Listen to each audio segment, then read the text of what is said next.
आज नाश्त्याला काय बनवू हा विचार डोक्यात आला, तर रात्रीची डब्यात चपाती होती. चपाती बघितली आणि मला डोक्यात एक रेसिपी सुचली, तर व्हिडिओ पूर्ण पहा. चपातीचा रोल करून मी चपाती चांगली कापून घेतली आहे नूडल्ससारखी. एका भांड्यात तेल टाकलेलं आहे, कांदा टाकलेला आहे, कढीपत्ता टाकलेला आहे, टोमॅटो टाकलेला आहे, हळद, मीठ, लाल मसाला, गरम मसाला, कोथिंबीर टाकलेलं आहे. ते चांगलं परतून घेतलेलं आहे. त्याच्यानंतर त्याच्यामध्ये 2 अंडी टाकलेली आहेत, ती मिक्स करून घेतलेली आहेत चांगली.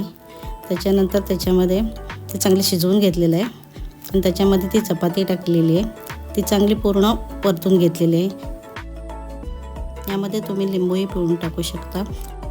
व्हिडिओ कशी वाटली ते मला कमेंट करून नक्की सांगा. व्हिडिओ आवडले असेल तर व्हिडिओला लाईक करा. चॅनलवर नवीन असेल तर चॅनलला सबस्क्राईब करा.